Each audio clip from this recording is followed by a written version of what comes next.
The office was silent. Only one voice was loud. Mr. Carter's. He stood in the middle of the open office, in his expensive navy suit, gold watch shining under the lights.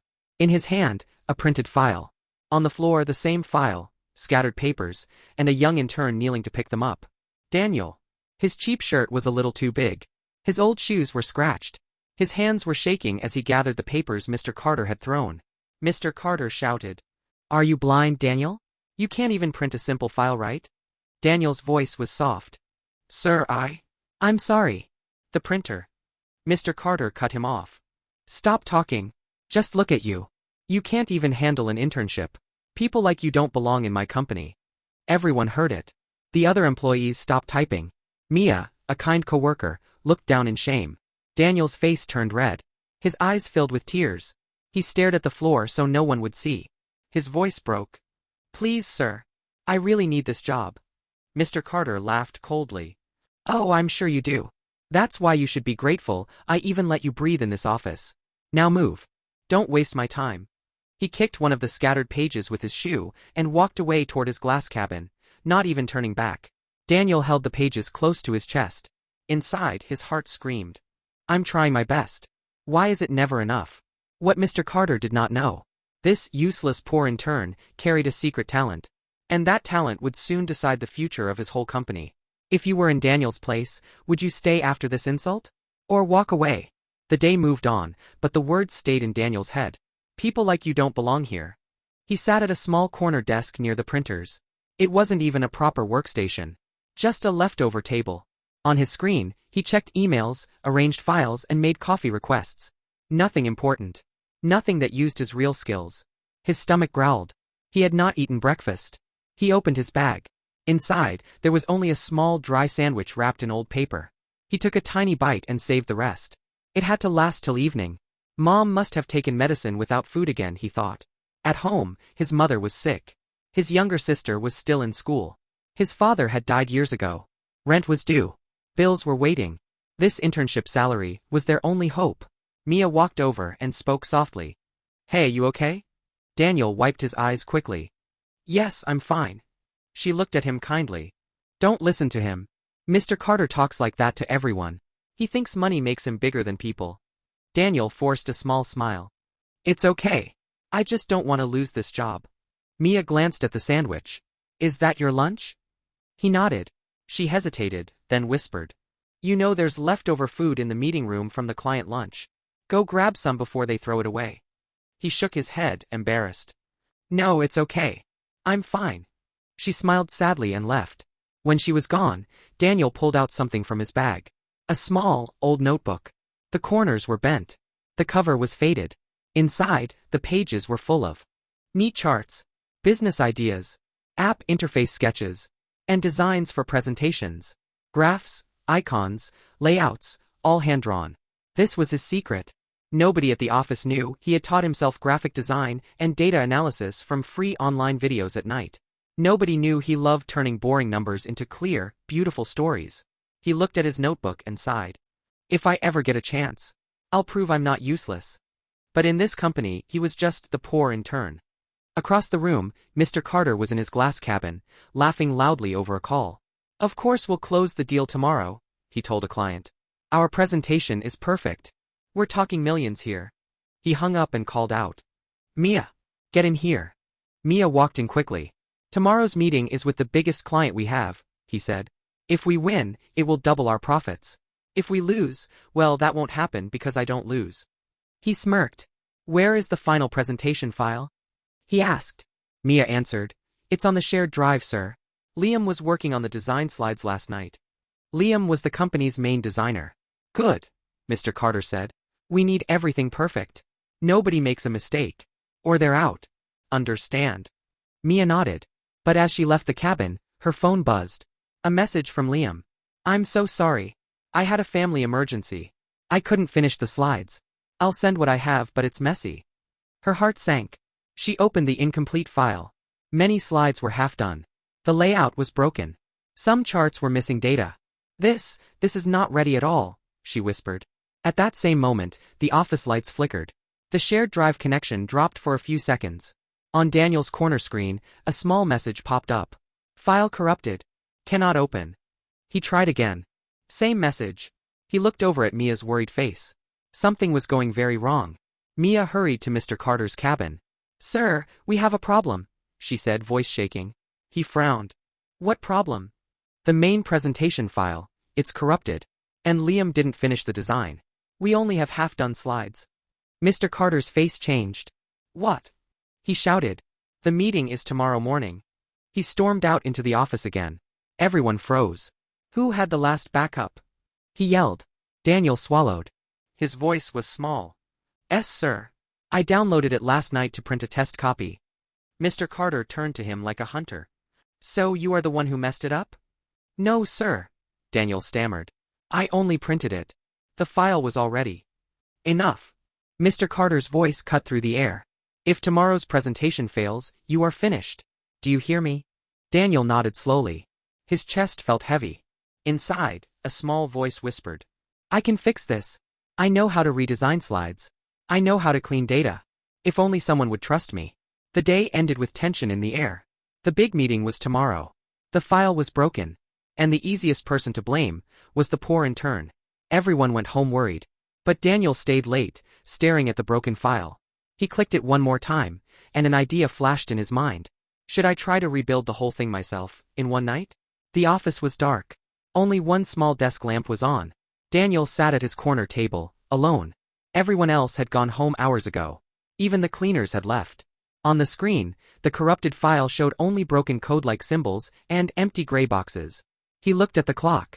11:47 p.m. He opened his old notebook again. On one page, he had drawn how he would design a perfect presentation.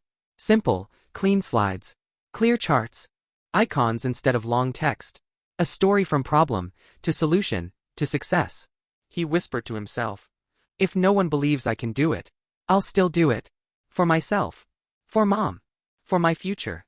He copied the remaining data from old email attachments, pulled numbers from saved reports, and started rebuilding new slides from zero. His fingers moved fast. Slide after slide. Chart after chart. Layout after layout. He changed boring tables into beautiful graphs. He fixed a wrong number in a profit chart that no one had noticed. If that wrong number had been shown tomorrow, the client would think the company was lying. He stayed until his eyes burned. At 3:26 a.m., he finally saved the new file. His head dropped onto the desk. He fell asleep there, still in his chair, with the screen glowing softly in front of him. Morning. The office filled with people again. Daniel woke up with a stiff neck. He quickly straightened his shirt. His eyes had dark circles. His body felt heavy, but his heart had a little hope. Maybe this can work, he thought. He opened the file again to check. Perfect. At that moment, Mia walked in and saw him. You slept here? She asked, shocked. He nodded shyly. I tried to rebuild the presentation. Just in case. She went closer to the screen. Her eyes widened. Daniel, this looks better than the original, she whispered. Where did you learn this? He smiled softly. At night. Free tutorials. Old laptop. I like making data look clear. Before she could say more, Mr. Carter's angry voice echoed again. Everyone in the conference room in 20 minutes. He shouted. And someone tell me we have a presentation ready, or I swear. His eyes fell on Daniel, sleeping looking and messy. You! He barked. Why are you still here? Didn't you go home? Daniel stood up quickly. I stayed to try and fix the slides, sir. Mr. Carter laughed loudly, a cruel sound. You? Fix the slides? He looked at Mia. Did you hear that? The coffee boy wants to be a designer now. Some people chuckled nervously. Mia tried to defend him. Sir, actually you should see. Quiet, Mr. Carter snapped. You all had one job. And now, because of your failures, I might lose my biggest client. He moved closer to Daniel, face inches away. You know what happens if we lose this deal? He said in a low, dangerous voice. I will make sure you never get a job anywhere again. I'll call every company. I'll tell them you are useless. Daniel's throat went dry. His vision blurred. But inside, something stood up. His voice trembled, but he spoke. Sir, please. Just give me 10 minutes. Let me show you the file I made. If you don't like it, you can still blame me. But, at least look once. The whole office went quiet again. 10 seconds passed. Mr. Carter stared at him. Then he scoffed. Fine. You want to embarrass yourself? Show it. They all walked to the meeting room. Daniel plugged his laptop into the big screen. His heart pounded so loud he could hear it. He clicked. The first slide appeared. Clean. Strong. Professional. A soft murmur spread around the room. This did not look like work from a useless intern. Mr. Carter's eyebrows drew together, but he stayed silent. Daniel clicked again. Slide 2. A clear chart showing the client's past performance, with simple icons and colors. Slide 3. A powerful line of text with a modern layout. Slide 4. A profit growth graph, corrected. Mia pointed to it. Sir, look. This chart. The old one we had showed 18% growth. But it was a mistake. The real number is 12%. I checked. If we had shown 18%, the client could accuse us of lying. Everyone turned to Daniel. Mr. Carter's face went pale for a second. You fixed this? He asked. Daniel nodded quietly. Do you even know what could have happened if we showed wrong numbers to that client? Mr. Carter muttered, more to himself than to anyone else. There was a knock on the glass door. The receptionist peeked in, nervous. Sir, the client has arrived, she said. Mr. Carter straightened his jacket. He looked at Daniel, then at the screen, then at the door. He had two choices. Risk going in with a half-made broken file. Or trust the work of the intern he had insulted in front of everyone. Bring the client to the main meeting room, he said slowly. We'll use this presentation. Daniel's heart jumped. Mr. Carter leaned close and whispered in Daniel's ear. If this goes wrong, you're finished. Daniel swallowed. Yes, sir. The door opened. The richest client stepped inside. Daniel sat quietly at the back, not knowing that in a few minutes, his secret talent would be revealed in front of everyone. The main meeting room was bright and cold. At the head of the long table sat Mr. Ramon, the important client. He wore a simple but very expensive watch. His eyes were sharp. He didn't like wasting time. Mr. Carter started the meeting with his usual confidence. Good morning, Mr. Ramon, he said. We're very excited to show you how our company can grow your business. Daniel sat near the back wall, next to the door. Nobody looked at him. To them, he was just an intern with cheap clothes. The lights dimmed. The first slide appeared on the big screen. Mr. Ramon's eyes moved slowly over it. He nodded once. Mr. Carter continued, walking through the slides that Daniel had built. As you can see, he said, we have carefully studied your past performance. Slide by slide, the story unfolded. Clear numbers. Honest data. Smart ideas. Clean designs. Mr. Ramon spoke for the first time. The layout is very clear. Usually, I get bored in these meetings. But this is easy to follow. Mr. Carter smiled proudly. Thank you, sir. We always try. Mr. Ramon interrupted. And this profit correction. Here, this chart. He pointed to the 12% number. Most companies try to show bigger numbers to make themselves look better. You corrected it. That means you checked it yourself. I like that honesty. There was a short silence. Daniel looked up, surprised. His heart beat faster. Mr. Carter's lips trembled for a second. He knew he hadn't corrected anything. He hadn't even seen that mistake before. He cleared his throat.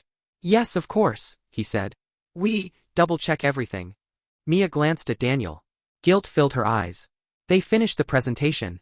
When the lights came back on, Mr. Ramon leaned back in his chair.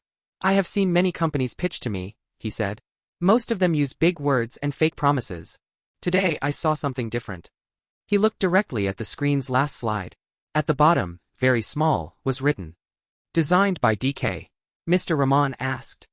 Who is DK? The room froze. Mia's heart jumped. Daniel's breath caught in his throat. Mr. Carter's face went stiff. For a moment, he considered lying. He opened his mouth. That is, one of our team initials. My team. Mia stood up suddenly. Her voice shook, but she was brave. Sir. DK is Daniel, she said. Our intern. She looked at Mr. Ramon. He rebuilt this whole presentation last night. The original file was corrupted. The corrected chart, the clear designs, it was all him. The room went dead silent. Every eye turned to Daniel. He felt the whole world watching him. His cheeks burned. His hands shook under the table. Mr. Ramon stared at him for a long moment. You made this? He asked calmly. Daniel stood up slowly. Yes, sir, he said. I'm just an intern. But I like working with data and designs. I wanted to help. If I overstepped, I'm sorry. Mr. Ramon's lips turned into a small smile. Overstepped? He said. Young man, you may have just saved this deal. He turned to Mr. Carter. You didn't know your intern has this talent? he asked. Mr. Carter's throat tightened. A flash of shame ran through him. He remembered his own words in the open office. People like you don't belong in my company. Everyone else remembered too. He forced a weak smile. Well, you see, we encourage all our staff to explore their skills, he said. I just hadn't noticed. Mr. Ramon cut in. Maybe you should start noticing. His tone was sharp. He stood up. I like honest numbers and fresh ideas, he said. Because of this presentation, I will sign the deal. Relief washed over the room. But, Mr. Ramon added, I have one condition. Mr. Carter straightened again. Of course. Anything. You will promote this boy, Mr. Ramon said, pointing at Daniel. Give him a real position. Proper pay. Or I'll hire him myself. Gasps went around the room. Mr. Carter's heart sank. He looked at Daniel, the same boy he had insulted and threatened. Suddenly the power in the room felt different. He was not holding it anymore. Karma had quietly changed sides. He stepped forward, his voice lower now. Daniel, he said, I owe you an apology. The words felt heavy on his tongue. Everyone stared. No one had ever heard Mr. Carter say sorry to an employee before. He continued. I was wrong to speak to you the way I did. I insulted you. I judged you by your clothes, by your position, not by your talent. His eyes were actually shining a little. For the first time, he looked human, not just powerful. I am truly sorry, he said. Will you give this company, and me, another chance? Daniel's eyes filled with tears. He thought of all the nights he had stayed awake learning. All the times he had been treated like nothing. All the pain of being poor in a rich man's world. He also thought of his mother lying in bed, the rent notices on their door, his sister studying with old books. He took a deep breath. Sir, he said softly, I will stay. Not because I forgot how you spoke to me, but because I need this job. And because I want to grow, not just for myself but for my family. I hope one day you will treat every intern the way you treat big clients. Mr. Ramon smiled. Well said, he commented. A week later, the company celebrated the big deal. Daniel now had his own small desk. A real one. With his name on it. Daniel Kahn, junior analyst and designer. His salary was enough to pay rent, buy his mother's medicines, and even get his sister new school shoes. One afternoon, Mr. Carter visited Daniel's desk. This time, he did not shout. He knocked softly on the side panel. Daniel, he said, I'm starting a new project. I want you on the main team. You see things others don't. Daniel smiled politely. Thank you, sir, he said. Mr. Carter hesitated. And, I'm trying to change, you know, he added quietly. I was poor once too long ago. I guess I forgot how it feels. You reminded me. Daniel nodded. People forget, he said. But life reminds them. Mr. Carter gave a small, humble smile and walked away. Mia came over and whispered. Look at you, Mr. DK, saving the company, teaching the boss some manners. She laughed. Daniel laughed too, but his eyes were wet. He looked around at the office that once felt like a prison. Now it felt like a door. A door opening to a better life. Sometimes, the people who look the weakest from outside are the strongest from inside. Never judge someone by their clothes, job title, or salary. Because the person you insult today may be the same person who saves you tomorrow. And remember, money can give you power, but only respect can make you truly rich. If you had a boss like Mr. Carter before he changed, what would you do? And if you ever see a poor intern or small worker around you, will you treat them differently after hearing this story?